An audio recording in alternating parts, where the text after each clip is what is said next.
কাছাড়ের রাইজর দলে যোগদান করলেন 200 জনের অধিক লোকজন।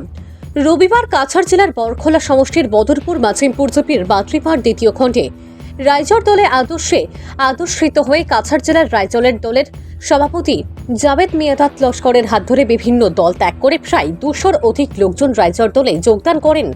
এদিন কাছাড় জেলার রাইজর দলের সভাপতি জাবেদ মিয়াদাত লস্কর সহ অন্যান্য কর্মকর্তাদের একটি র্যালির মাধ্যমে মালা পরিয়ে উষ্ণ সংবর্ধনা জানান স্থানীয়রা। এ উপলক্ষে এদিন এক অনুষ্ঠানেরও আয়োজন করা হয়। বক্তব্য রাখতে গিয়ে বিজেপি সহ কংগ্রেস ইউডিএফকে তীব্র ভাষায় তুলোধনা করলেন রাইজর দলের কাছাড় জেলা সভাপতি জাবেদ মিয়াদাত লস্কর সহ অন্যান্যরা।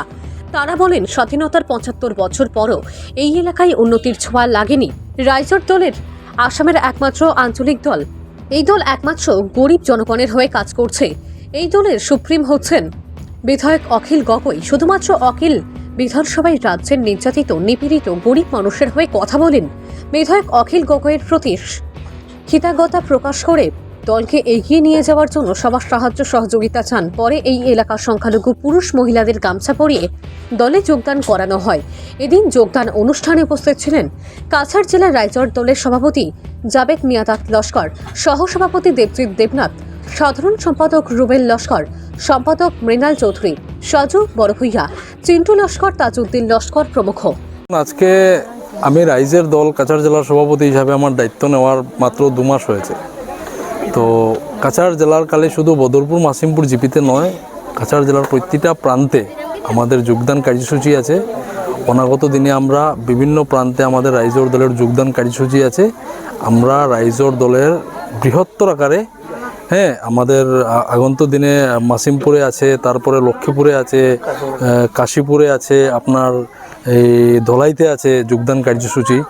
তো আজকে যে যোগদান কার্যসূচি হয়েছে, দেখা গেছে এই বাদ্রিপাড়ের যারা জনগণ আছেন, বিশেষ করে অখিল গগৈ স্যারকে অনেক মানে শ্রদ্ধা করেন ওরা, অনেক মরম করেন ওরা। রাইজর দলকে অনেক যথেষ্ট ওরা সম্মান করেছেন, রাইজের দলকে যথেষ্ট সাপোর্ট করেছেন ওরা।